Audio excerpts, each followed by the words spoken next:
Okay, there's always that little bit, right, before you go live and you start to question if it's worked. And we are live, ladies and gentlemen, for 2021 Creative Corner. We are back with episode 7. For those of you that don't know what Creative Corner is, and then maybe this is your first episode or you just need a little recap because it's been so long, is that Creative Corner aims to bridge that gap between leaving college or A-levels or anything like that and finding that way into the creative industry, whether that be through a freelance career or under a design agency perhaps, or whatever that might entail. Kicking off this year, I have a brilliant guest with me. Maddie, if you want to go ahead and introduce yourself. Hi, my name is Maddie Moore. I'm a, I guess, freelance-ish illustrator and all-round crafter, really, not much else. Yeah, Max and I knew each other a bit at uni, so nice catch up. Yeah, so you studied illustration, right? Was it joint honours or was it just illustration? No, just illustration. Illustration, and I was studying graphic design, as I've mentioned previously in the podcast. So, Maddie, if you want to go ahead and where does this all start for you? Does this start A-levels? Does this start before that? Were you creative as a kid? Do you sort of want to explain your story about how you sort of fell into illustration, or maybe it was something that you wanted to pursue for a long time? So sort of let's unbox that a little bit.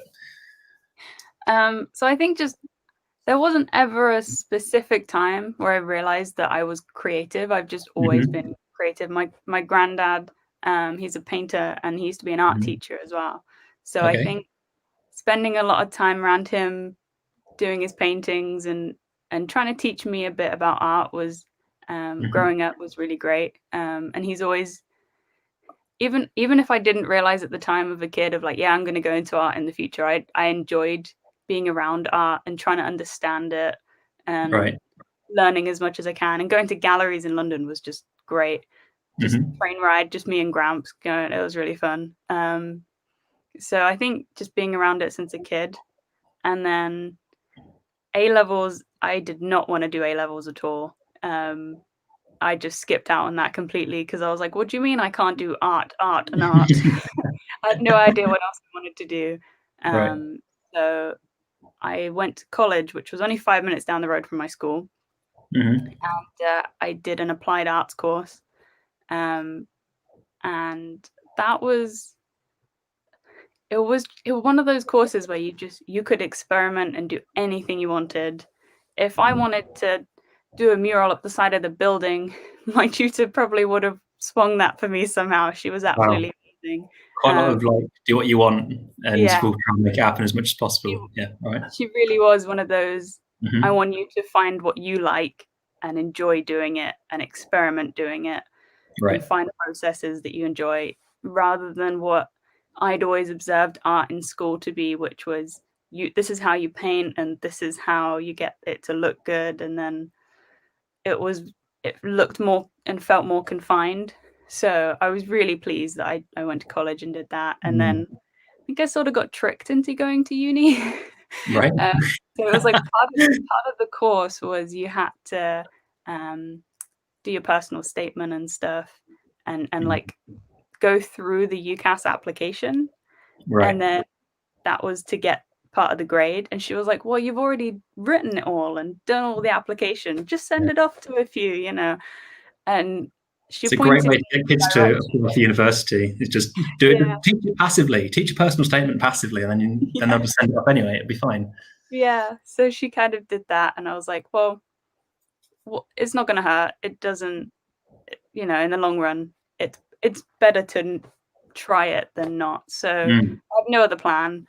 I went for it. I applied to a bunch of different unis, did a few open days to see what I liked and didn't like. And my mum and dad were amazing. And they were like, just anywhere you want to go, just pick a random university, look at it. We'll drive you there. Don't care how far away it is. So we went all the way up to Lincoln. So my parents live in Kent. So it was a really long way up. And then Worcester was a really long way across. I just fell in love with Worcester completely, immediately. The teachers were just so down to earth and relaxed and encouraging. And I just really loved that. And also it was a bit out in the country, which I guess I've always wanted to go that way. So I just kind of fell into it, I guess. And I picked illustration because a lot of my college work, I was going more narrative direction, even if I hadn't noticed it or intended it. That's the way that I went. So my tutor kind of said, look into this a bit, you might like it. And I did. I think just the freedom of it is good. I don't know. I wasn't ever sure about graphic design, but I'm not sure I ever looked into it a whole lot. I think I just went, yeah, illustration, that sounds like me. And I just went with it. Do you reckon there might be like an opportunity to explore graphic design, or maybe explore more along the fine art maybe side of things? Because a lot of illustration and fine art are often linked together. And then there's also like digital media as well. Do you reckon is that any like ever come across as like, oh, maybe I could try that out later on? Or is it like illustration is like at the heart of it, is where your core is right now, and that's sort of like a comfort zone almost? Yeah, I think it definitely is a comfort zone. But yeah, I think at uni I was really great friends with Denisa, and she was graphic design with you. Yeah. Her work is just phenomenal. I just love her way with color, with typography, everything. Yeah. She really had a way with color. That's one thing. So I think like seeing her. Yeah, we shared a dissertation module together where we'd present our dissertation projects like once every 2 weeks, just to see how we were getting on. Her artwork for that was like seeing her idea going, oh, I'm going to do this like travel brand, and then I'm going to, do a lot of different countries. And then like 2 weeks later, she had pretty much everything finished, because she's also a really hard worker as well. So to see it go from like sketch to basically printed and like finished with these like little like flashcards of like travel phrases, and then like these really intricate like illustrated graphical pieces that just looked so good. Yeah, they're stunning. She's got them hanging up in the flat in her room, and every time I walk in the door, I'm just like, oh, they stand out and they're just gorgeous. Can't get enough of them. Yeah, I think she definitely helped. I've never really been trusting in my choice of color and things. I've always gravitated towards line work, but I think obviously a lot of things I had to do for coursework and stuff. I was like, okay, Denisa, help me with this color. I don't know what I'm doing. And she would just go, oh, you're so bad at this. And then, and just do it. And she's like, do you understand? I'm like, yeah, I can kind of understand that color choice. So, okay, I'll keep that in mind. And so I think I've learned a bit from her, but I still always go back and go, please approve this for me. Yeah, I think one thing I really like about Denisa is that like you said, like her choice of color is, she really understands color theory, and I don't think I've ever met anyone that understands color theory just as well as she does, because she sort of it comes so naturally as well. I just don't get how. Like some graphic designers will start with like one color palette and then sort of shift it just slightly, just to make that branding and that the colors and the brand like come close together just a little bit. But Denise's just almost like nails it straight off the bat, and it's like, how have you done that straight off the bat? It's like not like a trial and error for her. It's just done, I think that comes down a lot to practice, because she, through university, she worked with the student union doing all their graphics. She did, yeah. So she was super kind of conscious of deadlines and things, and she just managed to pick up, this is the color, we'll go with it, and it works, so don't ruin it. That kind of don't break it if it's already working. Going back a little bit to how this all started, you spoke about your granddad quite a bit and how he was a painter. Was that something from childhood? Would you always be around him at childhood? Did he teach you how to paint, or was that something that you picked up just naturally? You sort of copying his paintings or just coloring stuff in or whatever? How much of an inspiration was he to you, and how much of an effect did he have on where you are now? Well, through childhood, it's kind of like spending summers and things and weekends visiting and Easter and stuff. So we'd go and we'd stay at theirs, and he'd have his easel always set up in the like dining room, and I'd always try and sneak a peek at what he was up to, because he was always doing something different. And eventually he always gave me a bit of paper and pens or whatever to do if I wanted, but he would never paint directly on the easel. You're fine. He wouldn't let me near his really nice Faber-Castell brush pens. You can get this big pack, and it's got like layers, like I think 4 different rows, and it has like so many colors in there. And they just always, just the range of color, I was like, oh my God, I want to touch those pens. I want to use them. And he's just like, no, you can't use those. Or like if he had a spare pack of like the gray ones, because he'd always use those. So he had extra, and he was like, okay, you can use these ones. Yeah. And then I remember when I think when I was in college, they actually bought me a pack of those pens, and I was just blown away. I was like, oh my God, I have the pens that I've always wanted. But I think I tried out painting in a few different ones. I tried watercolor and stuff like that, and acrylic and things. I don't really remember trying oil paints, but I never really picked up painting a whole lot, which I find really strange, because obviously he was always painting, but it was never a process or medium that vibed with me. I always leant towards pens, and not like drawing and shading. I wasn't very good at that. I was good at drawing in proportion and perspective. I remember when I was a kid, he must have just handed me pens and paper one day, and I sat, and I was young. I remember they were telling me I was very young, but I just drew random things in the living room, like the sofa and the armchair and the TV. Yes, it was a kind of terrible kid's drawing, but everything was in the right perspective and proportion somehow. So I must have got very good at observing from a young age. And I think that was one of the skills he taught me, was observation, and also never to use rubber. It ruins the paper. Is it a slightly photographic memory you have, or were you just like got on picking up like dimensions and distance? I don't know. Maybe it's just kind of judging space and distance and just things practice, like that. right? Yeah. Fair enough. Again, like just making notes on like the story that you told at the beginning. So you get into college and you like the creative freedom that it gives you. You've got a very supportive teacher. You've got pens. You know, you've got all the right tools.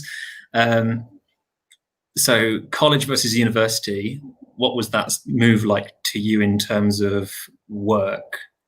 And did you change did your style change a lot? Did you have a style then? Was that something that you were expecting to do at uni?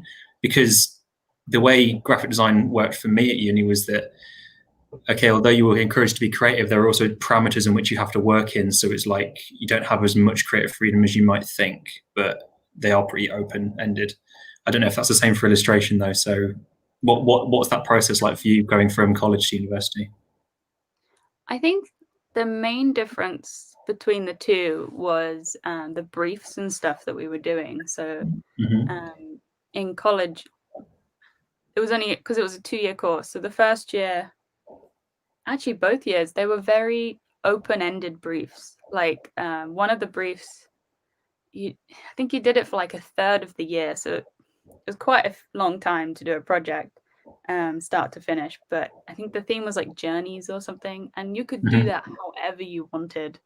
We did like a class trip into London, and you collect your ticket stubs and things like that. But it was still a very open-ended brief. You kind of then wrote your own brief, and then kind of pitched it to your teacher, and then she kind of gave you pointers and stuff. And then I think when it came to university, it was a lot more, you have to pick between these 2 competition briefs and you do it. And it was very narrowed in a way. But obviously knowing that that's how it's going to be, if you ever had an illustration job, for example, you have to fit what the client wants. It was an adjustment getting used to that. But you still had the creative freedom in the sketchbook. So I always went nuts over my sketchbooks. They were so fun. And Denise always enjoyed looking through my sketchbooks. So they must have been interesting and good. But yeah, I don't think my final pieces tended to be a bit less interesting than what I had going on in my sketchbooks. I kind of had that balance. It didn't really cross over too much, but I got the grades in the end, so it's all right. Did you have a scrapbook growing up?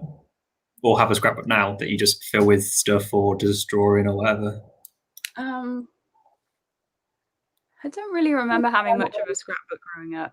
Mm-hmm. I find it really hard to commit to a sketchbook or a notebook or anything. It is a commitment, isn't it? It's like, God, I've got to fill up like 40 pages of this stuff. Yeah. I have such a short attention span and Mm-hmm. like dedication to one project or idea. Like I've tried bullet journaling before. It's really fun, but I can't hold on to it for any more than a week. I really struggle. I don't know what it is. I can't. I find it really odd. You'd think that it's something that is so low maintenance and so, it doesn't matter, no one's gonna see it. But I don't dedicate my time to it enough, which is comes to the mindset and like building a hobby and something to do. I've been on a podcast with a therapist and talking about like meditation and that sort of thing, and that one of the things that was brought up there was that if you're going to start meditation, it's not just do it for a week and then don't do it ever again. It's do it for 3 months, then see if anything's changed, and if not, just keep going. And it's like the idea of like you've got to be in the mindset of going to do like actually turning up and doing, whether it be 10 minutes of journaling or sitting down for a 15-minute meditation. So I think, do you reckon that some creatives might struggle from sort of like trying to, whether it's like being in the sketchbook or maybe if they want to do like a sketch a day, because we've spoken before on podcasts about 30-day challenges and that sort of thing. Have you ever done one of those? And has that sort of helped? Has that hindered? Well, I remember we did Inktober during university. It was one of our, like, part of our coursework. Our whole class had to do Inktober. So wow. I think that was maybe something that my tutor was trying to use to help us in that, it doesn't matter how good it is, that kind of thing. But I did the thing of going, oh, it's not a 5-minute doodle. I decided to link I found an online prompt list. I think Denisa and I both did it. It was like an adventurer's inventory or something. It was really interesting. I can't remember whose it was. And Denisa did it almost like tarot cards. And then I decided to make it an extra challenge because for some reason I do that. I over-challenge myself all the time. I linked it in with Sherlock Holmes novels and stories. Okay. So it was like, coins or something was a prompt. And then I would hunt through the internet and find a Sherlock Holmes mystery that linked with coins. And then I would read that entire story, or if it was a really long one, like a summary, and then come up with an illustration. It turned out really well, other than the fact that it took me like 4 hours to do one drawing. Right. So I would be sitting there like working through the night trying to do like so many that it didn't really become a daily drawing. It became a short project. So I sort of overshot that. Is there a reason? Because you just mentioned that you brought it in with Sherlock Holmes as well. You sort of went like a little bit further. Is that you're going a little bit further for a better grade, or was that because you were generally intrigued about like what would happen if we mix these two things together? I think I was more genuinely interested, and I think it was also linking in with I enjoyed some of the short stories that I'd read, but because of uni, I hadn't had the chance to be reading as much. So then I was like, oh, this has given me an excuse to read them. Right. Okay. Yeah. And it's on uni time. So it's almost like procrastination, but not. Yeah, I do have a tendency to over challenge things, and then the project gets too big and I'm like, no, what was I thinking? I'm not gonna have the commitment to this. Have you found that you've had to, like, because you've made it too much, have you like had to dial it down a little bit, or have you just said like I've put way too much on my plate here, I can literally just hand it in unfinished? What is that? What's that like? Yeah, I have had to dial things back in the past. I think Denisa was good at keeping me in check on that because she was like, "This is too big. You're not going to have the time." And I mean, I managed to finish that. That was all fine. That the Sherlock Holmes series one, that was great. But I think doing so much time into that, it meant that some of my other coursework I couldn't put as much time into. So then I kind of realized, well, that's not going to make my grades look good. Right. Yeah. So because you were putting so much work into another, the others started to drop down maybe a little bit. Yeah. So I think that it's one of those kind of, you have to practice balancing things. I think uni is a great way to sort of try and fail, but also like learn from those failures as well, because it's like, okay, maybe what I was trying to do to answer this brief was not necessarily what the brief needed. Maybe it needed a much more simpler answer, and I've just tried to overthink it because I had like bigger visions for whatever this brief was, which completely makes sense, because at university you are doing a lot of projects, throughout the entire year. Sometimes you can be balancing 6 and upwards of projects and that sort of thing. And especially, you said like Inktober, that would be doing an illustration a day. So that on top of your other modules, whether that be, whether you have maybe like a bigger project, a written piece perhaps, or, whatever it was you were working on, you'd always have to find time for like that daily thing. I remember when I was doing the logo core challenge, it was always, which I did the logo core challenge after uni, but I did another one while I was like during uni as well. And it was a struggle some days, because I'd spend a lot of days at uni anyway, just doing work, and then be like, oh shit, I've got to, do this logo challenge as well. Which is sort of why I did that limit of like, okay, if I only allow myself to do an hour for this logo, I can just get it out. Sometimes that helps, like pressure projecting and giving yourself such a short deadline that you really focus and tune in. This is the thing as well with challenges, is they're not huge briefs either. They're literally one paragraph. I think like Inktober is just like one word, right? It's not, it just says, depending on which one you do, it's just like a word, and they say, go and draw this or illustrate this in whatever way, in however you see fit. So yeah, that was definitely a good practice in terms of like, okay, I need to spend maybe 15 minutes on sketching, and then I need to develop that sketch for maybe like another few minutes. But as soon as I'm happy with at least one sketch, most of the work is probably going to be done when I take it to the computer, because, saving files and just actually drawing it up and making sure the alignment's right. So yeah, it definitely does help in terms of thought process, making decisions quickly. And it also helps with meeting deadlines as well, because if you know that you can get this done within the hour, it's like in the real world, and a client comes around to you and says, well, actually, I need this by tomorrow, or I need this tonight, it sort of forces you into that mindset of like, okay, I've got to get this done. What is going to be the best, or what's needed versus what is wanted, and where do those two meet within this time parameter, and is it achievable, yes or no? Yeah. And when you put yourself into those situations, I think, although you've got a limited time to do that, I think sometimes you're like, if you had more time, it could have gone better, sure. Yeah. But in the time that you had, you sort of have to look back and say, okay, this is what I did with the time that I had. Had I had my time again, I might have gone somewhere different. But that's because you've learned from that experience already. So you're never going to get that time anyway. I think it's good at that point to think, well, not overthink how it could have gone, and just, you've done it. It's like, turn the page, you don't have to keep going back on it. I think there's also, when it comes to industry as well, you kind of go, well, I've done this, I've sent it to the client, it's all good, just need confirmation that they're happy with it, and that kind of thing. When they get back to you like the day before, and it's like, oh, actually, can you change this? Can you change that? And you're just sitting there like, oh my God, why didn't you say this yesterday when I had like the whole day free? And now I've just got like 2 hours. I've got to try and cram something in and make it good. And but it happens. I think some designers also plan for things to go wrong, and even when they plan for stuff to go wrong, more stuff goes wrong on top of that anyway. So it's like, okay, yeah, I've got Saturday free, so I'll leave Saturday morning free just in case the client gets back and just says, actually, can you change this? But it turns out, the client just changes something completely, which forces you to then work the whole weekend instead, perhaps. Excuse me.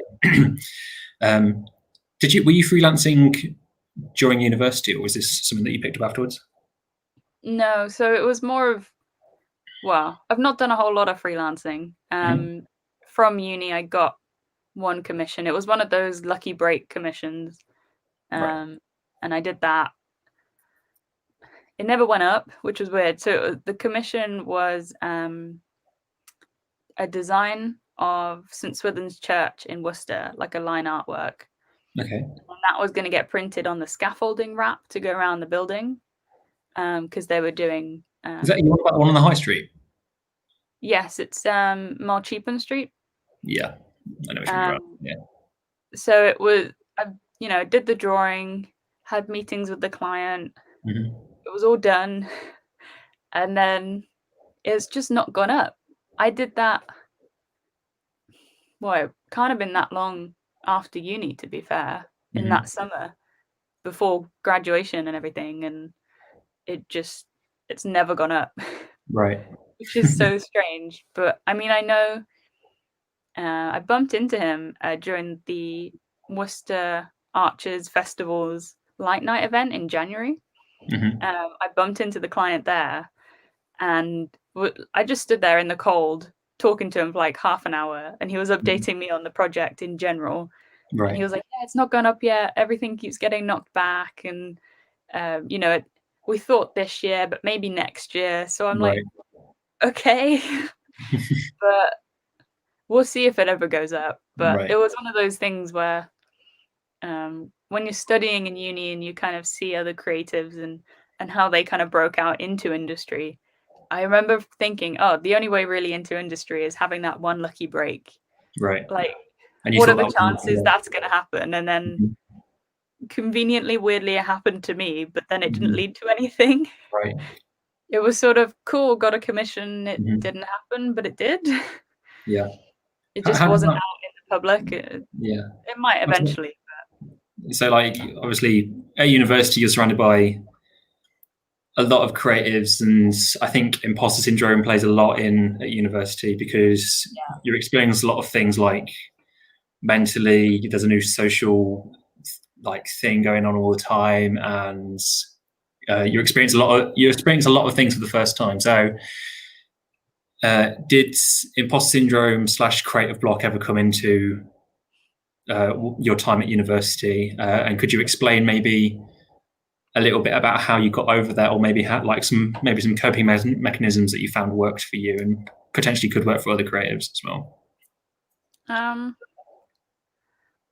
Well, I remember thinking at uni, like there's always some people in your class who their style just amazes you, even though you don't have any, practice in that process or something. Like I remember Holly Reynolds, who was one of the illustrators. She's amazing at everything, and she's like, she did, I think, I can't remember if it was 3 or 4 children's book illustration projects during her 3rd year. And she managed to get them all done, and they were all phenomenal. And she's amazing at like painting and everything. So I have no skill set in that area, but I was always really jealous of how great she is. Right. Even following her now on social media, I'm just like, everything you do is just so great. Why can't I do that? But at the same time, I'm sort of not giving myself the chance to do what I want to do. I think I spend so long looking what everyone else does. I don't kind of close it off and do my stuff. Yeah. So I think that's something that I definitely need to do more, but also I do try and do is just find inspiration however you find it, whether it's interest or just scrolling through other people's social media that really inspire you and seeing their projects or challenges, 30-day challenges and stuff. Finding those, getting inspired, and then just shutting yourself away with your notepad and your pencil or whatever and just get on with it. Don't distract yourself. Don't think, oh, maybe I'll make a cuppa and then get some snacks. And then before you know it, you're like, oh, the dog's really cute. I'm going to play with the dog. Oh, I should probably walk the dog. And then you don't even do it. You don't even sit down. You just need to force yourself to sit down and do stuff. Right. I think that's that getting started is often the hardest part, and like going back to that 30-day challenge is sort of, it's like, right, I'm only here for an hour anyway because that's the time limit that I've set myself, but I need to get this done.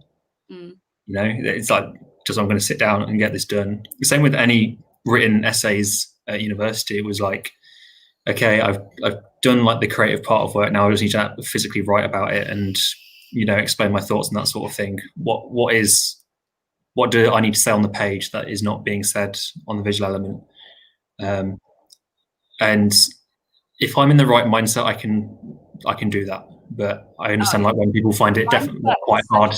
Thing. If you're not in the right mindset to do something, you just it's like hitting your head against a brick wall for like 3 hours. You just don't get on and do it. But I think a way that helped me during uni, when I kind of had that exhaustion of doing work for hours on end, or trying to do work and just not getting anywhere, feeling like I'm going over the same points over and over, having a kind of a routine that can reset yourself. So I think just, getting a breather for 10 minutes. And then I think what I often did was I just kind of zoned out for a bit, went in the garden if it was nice out, or just sat on a different chair somewhere else, scrolled pointlessly through social media that wasn't creative, just seeing what people were up to. Then I'd go put the kettle on and immediately sit down.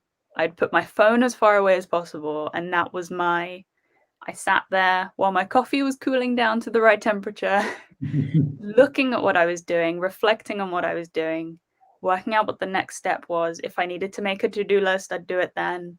And then you can just kind of step slowly back into what you're doing. I think that really helped me, just kind of having that, switch off, reboot, kind of like when you just, computer's not working, switch it on and off again. Yeah, definitely. That kind of, that refresh, I think that really helps, just taking a step back. But it's so hard to get into the right mindset. I think it's interesting that you brought up about sitting in a different chair. Yeah. In one of the books that I recommended, which is Hegarty on Creativity, which is done by John Hegarty, famous advertiser, he says, like, if you're in a design office and you want to think like a little bit differently, just ask a colleague if you can swap desks with them, because it forces you to look at the room differently, and therefore you're in like a different thinking space almost. And it's like these weird all the good points. It's like it's almost like a little brain trick and thinking, okay, you're in a different place now. Okay, maybe we're thinking differently because we can see, maybe there's a different window, or maybe there's like you can see more of the office, so you can see a lot more going on. Or even the opposite, seeing less of the office, getting less distracted and that kind of stuff. Yeah, exactly. So it's sort of like understanding what works for you, I think, is a very big thing as a creative, because we all work in our own little different ways. We have like our own little ways of doing things in Illustrator or sketching out stuff. I think that like finding what works and getting into that flow state really helps of how you can develop your style and get on with bits of work, whether it be, doesn't have to even be remotely creative, because it could be, okay, I'm going to read a book for half an hour, and okay, I'm going to sit in a different chair. I'm going to put my phone in a different room, like you said. Like all these like different little things. I think people should be encouraged to just try them out at least once and just see how they feel. So I remember first year of uni, I charged my phone overnight, but it was on my desk in my room, not next to my bed. So when I would wake up in the morning, my alarm would go off, and I'd physically have to get out of bed to turn my alarm off. And then all of a sudden I stood up and I was like, okay, well, I'm up now, trying to get on with the day, sort of thing. There's lots of little like tips and tricks that you can do to sort of almost trick yourself into like a weird mindset of working, which is tricking yourself extraordinary. I remember through uni, it was always, well, I don't have a class on this particular day, so I could set my snooze button like 20 times. I don't have to get up. Right. I can get the work done in a shorter amount of time. I could have a lie-in, but like you said, putting the alarm on the other side of the room, or fixing yourself. I mean, you can set like 1 million alarms on your phone for different half-an-hour intervals, but if you literally put the time you want, I do maybe 10 minutes before I want to get up, and then the time I want to get up, and I don't put any other alarms on, and I never click snooze. I just click off. So I have that kind of mindset of, I've got 10 minutes to lie down, enjoy being cozy in bed. Then when that alarm goes off, I have to get up, because if I don't get up and I fall back to sleep, I might not wake up for 3 hours. Yeah. So it really forces you into which is going. It's the risk that you run at uni, because if you don't get up, you will fall asleep again. It's just if you're a student, that will happen, whether you like it or not. It's like, well, it's 3 p.m. now. What do I do? And then you're just thrown into a weird world where you don't know what time it is. And did you nap a lot at uni? I started napping when I was at uni. So much. I think after morning lectures, and then I'd get back, it would be almost lunchtime, so I'd end up making lunch and then doing a bit of work, and then I'm like, you know what, I'm tired already. I've had such a full-on day, even though it wouldn't be that full on. And then I'd be like, oh, I'm gonna nap for 20 minutes. I found a good tip. I remember my my friend's sister, she's like 5 years older than us.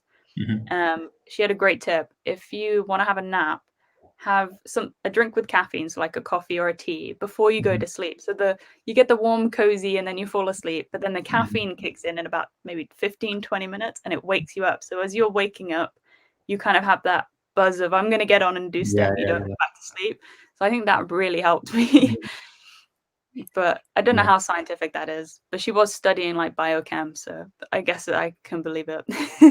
You can back her up because of what she studies. I like that. Yeah, right. I mean, she does cancer research now. I think she's moving to New York or something soon to go do work out there. It's mad, but I think you look at some people and you're like, you've got it sorted. You know, you're ready. I don't know if you're ready. You're ready. I want to talk a little bit about Misprint Collective, about what your role is / was. I don't know, like where you are with it right now. Like sort of, because it's run by illustration students, right? If you just want to sort of unpack that a little bit and just explain what it is and what was your role during that and what was that aim? Okay, so there were 7 of us, and it was getting to the end of uni before degree show or around the same time. And Fleur and I were talking, and we were like, well, wouldn't it be great if we carried on this kind of community of illustration students? We're all friends, you know, that kind of supportive bubble vibe as we leave uni. So we've got projects to focus on. We've got, you know, you can easily critique each other's work and stuff like that. And that support, I think we didn't want to lose that support yet. We were so used to, you know, being physically in the same space creating, so it just seemed so weird to suddenly not have that anymore. Right. We wanted to keep that going, so we kind of just approached a random bunch of creatives that we were all on the same wavelength, and we just brought together this collective. And the aim obviously was doing projects and that kind of basis, but then going on to so we did like Inktober and things like that. But we would split it up, divide it between us, you know, a couple of prompts each, that sort of thing. Right. And also, right at the same time, the Archers project in Worcester was really becoming a thing. And our tutors told us about it, of, hey, the university has like 5 archers. They don't know what to do with them. Why don't you approach them with, let's open a print shop? It was such a not thinking it through, but at the same time, why don't we sit down and think it through and see how it goes?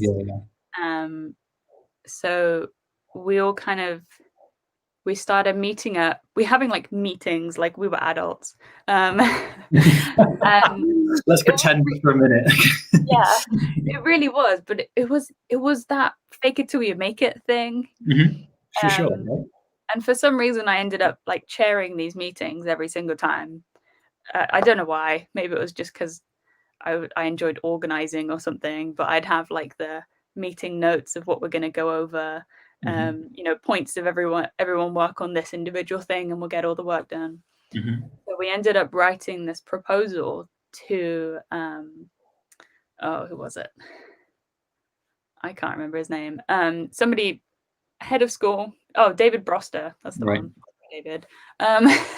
He was kind of the one in charge of it. And we basically wrote a physical proposal to him of, this is, you know, budgets, and this is kind of the vibe we're going with having an accessible print studio. It could build revenue for a little shop, which could be online, but also in person. There could be community workshops, you know, getting people interested in art and low-key doing art for, you know, printing, or whether it's drawing or sticking a bit of cardboard to a bit of paper, whatever. and those kind of workshops, because we were all on the same wavelength with that as well, like bringing art to people, not just, here, look For at this sure. picture I made. You know, I made this picture, it was super easy, I'll show you how, and you can make your own, you know. Yeah. So we kind Make of it went through all that. And that kind of weirdly led me into a job in the Okay. they contacted us a little while later, asking if some of Misprint would be on the panel to help decide who got a certain job role, which was Andy's job. What's Andy's job? Wow, I've gone blank. I can't remember it. Huh? Andy Screen. No, and Andrew Jackson. Right. And a few others. So they were applying for this role, which was creative industries entrepreneur in residence, I think it was.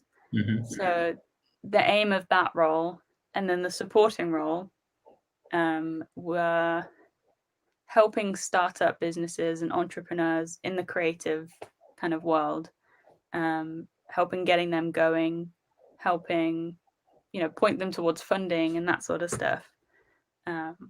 Any help they needed, basically. So we kind of got brought in to help support that, because we were the target audience. We were a small startup business who were creative and were in the area and were graduates. So it kind of all linked together, and we said, yeah, we'll be on the panel. That's fine. So I think there was about 4 or 5 of us that went. And I think they did rely quite heavily on our feedback. Of 2 of them were, I mean, they were all great candidates. I'm not going to say that. But some of them, they gave us the information that as graduates, we'd already learned at uni. Whereas Andrew wasn't hugely, like, he wasn't a practicing artist or anything. But he has an interest in helping raise artists to the points in careers that they need, or that kind of thing. So as a business, we thought he would definitely help, and he would definitely bring more to the table that we wouldn't have thought of. So we ended up recommending him, and he actually got the job. And at the same time, I applied for the supporting role. And I ended up getting that. And I think it was because I was a graduate, it really helped push me on that. So I was very lucky. And we do that project now. So we're the Archers Participate work stream under the Archers project. Apply for that role before they asked you to be on this panel, or was it sort of like... I cheekily emailed them and say, we'll be on the panel, but also can I apply to the other role, or is that like a conflict of interest? Right, okay. Yeah. And they were just like, well, no, you're not going to learn anything. By being on the panel, you're not going to learn anything more than any other candidate, because we were helping them decide the larger role, who got that. And they were happy with me still applying, so I did. And then I was really nervous about the interview, even though I'd spent the last 2 days hanging out with them all. So it was really weird. But they said that I answered all the right questions, and I was sitting there going, oh my God, did I really mean all of the answers, or did I just say what they wanted to hear? But I'm really pleased that I did get the job, because it helps me get an insight into creative businesses and things that you wouldn't have thought of, like doing your taxes and how to apply for funding, and keeping yourself going as an artist as well. So obviously that stuff I was learning was feeding back into Misprint a bit. But I mean, we also sort of, Misprint was very slow going. We didn't do a whole lot of projects. I think it was because there were so many of us, it was hard to pull together all the time. Right. We'd end up scheduling meetings at like 10, 11 o'clock at night to just do a phone call, and it's hard to focus on things at that time. But I think also because with the pandemic, we couldn't do market stalls and things like that, which we all really enjoyed doing and preparing for, because, you know, I think doing the Pride, Worcester Pride Festival, having a stall there was really great. You really got to interact with the local customers, but you just lost that. But you had something to work to, because you're like, okay, this is coming up in this time scale. I need to do my project planning, get the artwork done, get it printed in time, and then working out the logistics of how everyone gets to the location and borrowing tables and things like that. But it's the things you don't learn unless you physically do it, and you just wing it, and then you work out actually it's fine. Yeah, I think that comes with a lot of things, right? You have to go through these processes. I'm going to make a lot of mistakes. Hopefully, things will be all right. Yeah. So yeah, just having a look at time and questions here. We've got plenty of time. I do apologize. It's all right. It's all right. Would you say that misprint is one of the better experiences that you've had, or most inspiring experiences? Would you say that's the best, or have there been other things that presented to you that you're like, holy shit, if I wasn't a creative, I probably wouldn't have ever done this? I think, I don't know. I found it very frustrating. It might be weird to say. I found it a very frustrating experience, and I've taken a step back at the minute just because I'm so bad at the balancing of everything that during lockdowns and everything this past year, I've just not had the focus or the creative drive to get on with stuff. Mm-hmm. So I found that. Sorry? Because of the pandemic, or? Yeah. I had such a lack of focus for so long that I had no idea. I mean, I haven't done a whole lot of illustration stuff recently. I'm starting to get slowly back into it, so I'm happy about that. And it's really, you know, I'll sit down and doodle for half an hour, and then Sam will get home from work and I'm like, I did doodling. It's great. You can't see it though. It's a secret project. But I think having something to work for is really important, and I really try and do that. But I don't know I don't know what the most fulfilling experience would have been creatively over the past year. It's hard to pinpoint that. I've got really more into craft hobbies, which has been, I feel like it's almost like a procrastinating hobby. Like my hobby should be illustration, but I'm procrastinating, and I've been addicted to crochet and cross stitch, and it's just I don't know what happened. Did you just pick them up randomly and just go, yeah, I'll just try this out, and all of a sudden you're a cross stitch master, or like a yeah? So I think I picked up crochet very briefly in college. I can't really remember why. I think we did it might have been a remembrance project, or like around Remembrance Day, we were crocheting and knitting poppies for charity for the college to sell. And then I was like, oh, I really enjoy this. I wonder what else you could do. So I sort of bought wool, bought hooks, tried it at home, but then I didn't really carry on with it. And then I think January this year, I just went, I have all that stuff at home. I'm going to bring it back after Christmas. And I just got weirdly addicted to it. I made all sorts, like blankets, baby clothes. I mean, I don't know any babies. I've just got them ready to donate to charity, but obviously haven't managed to go out to charity shops recently. And it was brilliant. The cross stitch. My boyfriend Sam, his grandma is really into cross stitch, and she went, "Oh, well, you're crafty. Did you want to try this little like kit thing?" I think it was a flower, and I was like, "That looks really easy. I could do that. Go on, I'll try it." So I made it, and then I posted it all the way to my grandma in Hull. Like I framed it, bubble wrapped it, posted it, and she was just like, "Oh my god, this is the best thing ever!" And I was like, "I love making gifts for people. I'm going to carry on." So I just that idea of like, here's what I made for you. This is like something you maybe, or I'm trying something out. Like, sorry if it's bad, but I'm sending it to you because get out of my way. And then, you know how I said I over challenge myself? Here's a good example. Are you ready? I didn't even think I'd be showing this, but my second kind of cross stitch project is a car. This is what I've got so far. Holy shit, that's awesome. Yeah. Yeah, it's a really old, like, classic Jag. I don't think I'm allowed to show Sam's. He probably won't appreciate that. But Right. I got him then into cross stitch. Wow. Okay. And I really want to show you, but I don't want to do it without his permission. That's right. He's gone further. He's now got like the front and the wheel and everything. He's done more than I have. I started back in September or October. He got it. It might have been just in end of November, December, and he's done more than I have now. And I'm just like, that's not fair. You've taken my hobby, but but it's one of those now weird hobbies that we share, I guess. We're a really old people couple doing crosswords and cross stitch. No, it's really sweet though. I like that. There's a bit of friendly competition on who can cross stitch the quickest.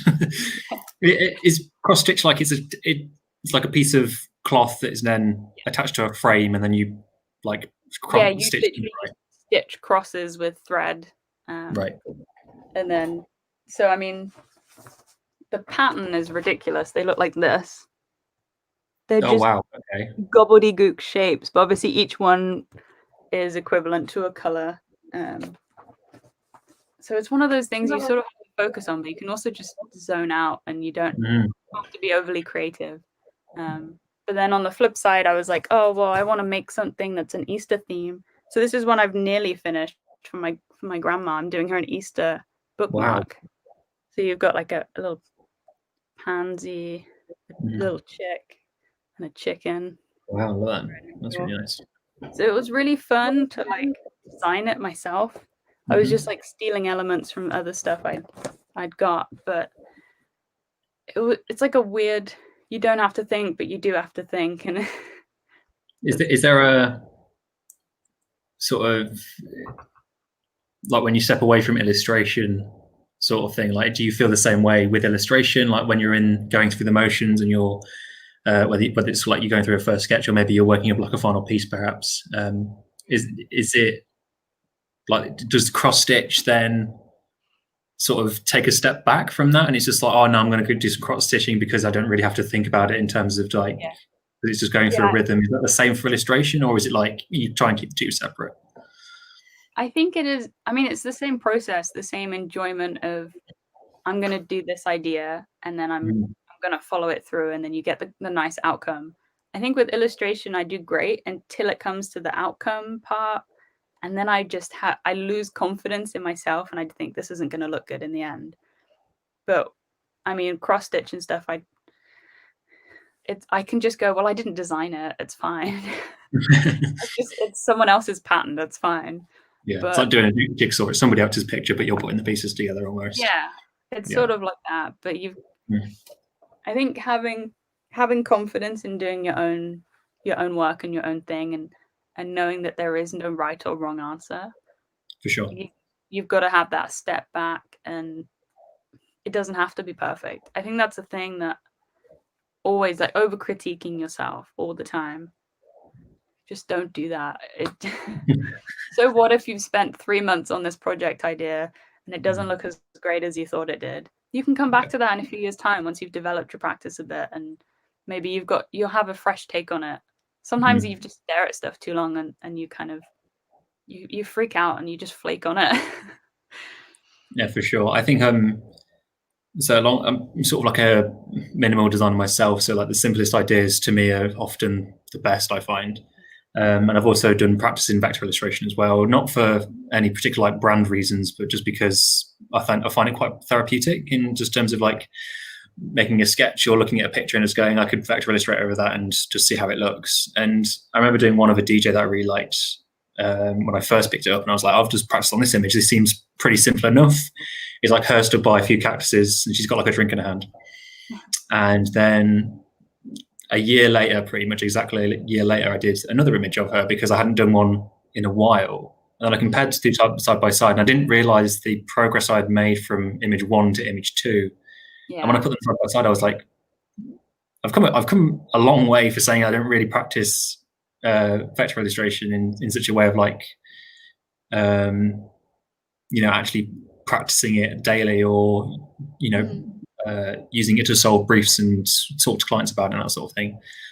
So I think it's like, and one thing that has come up as a theme in this podcast is that when you begin to look back at your work, you're like, okay, so here are the sort of appropriate steps that I took at this time, and here's where I went wrong, and here's what I did right, here's what I enjoyed about this project. Okay, here's a new project that's going to be sort of similar to this, but something different, and here's how I'm going to change what I did, and here's how it's going to be better. Okay, I might not like it at the end of it, but I can come back in a year's time and think, actually, that was okay at the time, but now I know so much more, which is encouraging. I think it just encourages you to do better work, right? Yeah, definitely. I think I remember seeing at one point on Instagram, I don't know if it's like always, and I only noticed it that one time, but doing like a redraw challenge where you just find an old piece of artwork of yours and you redo it. So you get that kind of, oh, actually, yeah, I have developed quite a lot. And I remember, if you know Will Hatch from university, he was in game art, and he did a redraw. Well, he does them just randomly, I think. And there was this one, and he asked me to pick one of his artworks from the past, and I did this. I just scrolled years back on his Facebook images to one that he drew like ages ago, and I was like, redraw this. That's the biggest challenge you could probably get, because I knew, looking at it, I was like, that's a great piece of artwork, but knowing his styles now that he plays around with, because he just has like 60 million different drawing styles and drawing mediums as well. He's amazing with pencils and shading and line work, and digital painting is just amazing, but also his cartoony styles, and I'm just like, okay, what is he gonna do? I have no idea, but I'm excited to see this redone. And he was like, oh, I've not seen that picture in ages, and he redid it, and it blew me away. Like, it was actually so detailed and so amazing. And I think that it just proves how much you can develop even if you aren't trying.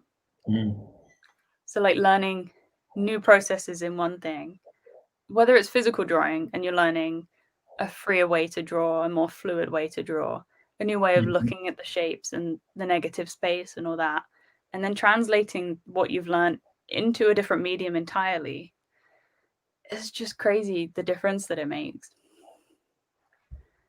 I haven't tried it. I'm scared to try it. Yeah. Okay, with that then, I'm going to move on to the section of where we do a recommendation. So my recommendation this week is a book that I picked up just before Christmas and decided to read again because it's been a while since I've actually read it. And it's Know Your Onions, graphic design by... I think I've heard of that one. Drew DeSoto. I have to just think of the name of the artist then.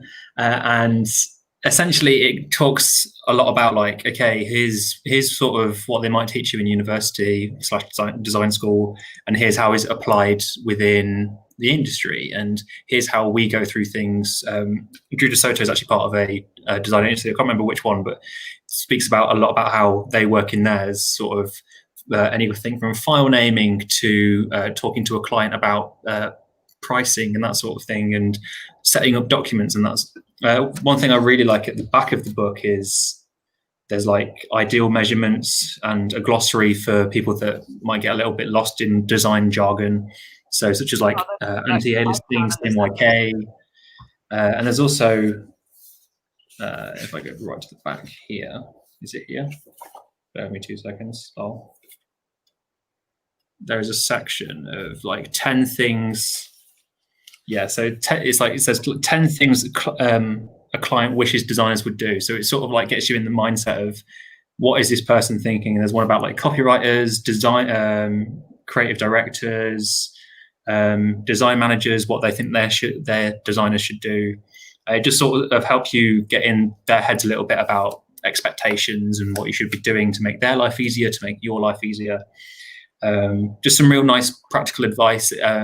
Great for even if you haven't been to uni. It actually explains graphic design pretty well in terms of just, this is how it works, this is how we talk to clients, this is how I set up an Illustrator file, this is how I set up my typography documents. So yeah, it's good for just either rekindling and retouching on what you might have missed out on, or maybe need to brush up on a little bit, but also great for beginners as well. So if you're looking to get into graphic design or something like that, then it's probably a pretty decent place to start. I should probably get that book. And you got something for us? Yes, I don't have it with me because it's back at my flat and I'm staying here during lockdown, so I don't have it. I don't know if you could show the pictures that I sent you or something. Yeah, sure. I can get those up right now.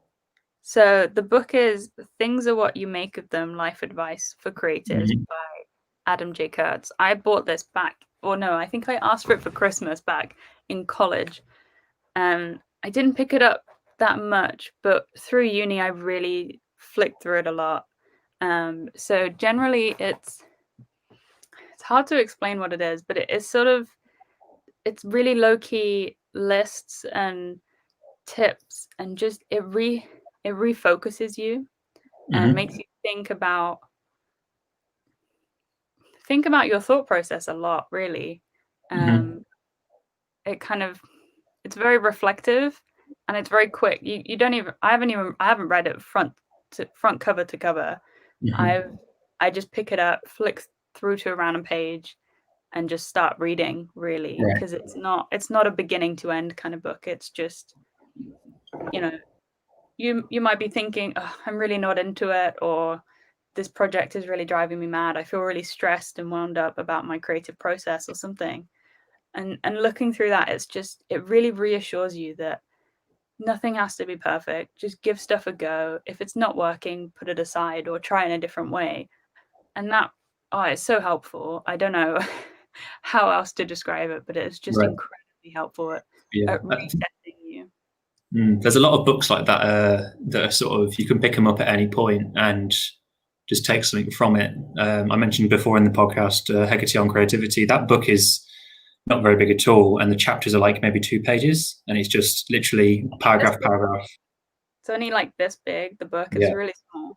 It's like almost like a pocket notebook almost, and it sort of forces you to think about things differently. And I think there's a lot of design books and probably like help books as well, like about mental health and that sort of thing, that also just sort of say, try thinking about it this way and just see what happens. Or, I could turn into like Know Your Onions and go, okay, typography, let's just have a quick read on this, see if I've actually am I missing anything? Is there anything I need to pick up on here?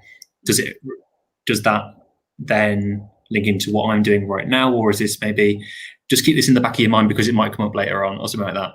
I think there's a lot of design books that sort of try and help that. Like, we're not just there for you to read like while in bed, we're also there to be like on your desk while you're designing, to actually help you through those processes. Because if you're like stuck and trying to figure something out, it can be very difficult. But I think books like these, and the one that you've recommended as well, is a great way to sort of say, think about this and it's going to be all right, Yeah, I think there is that slight difference between kind of helpful referencey books that also give you the right mindset of how to do things, and then the kind of, you really don't need to worry kind of mindful books. Those, they're both so incredibly useful. Like, you need all of them.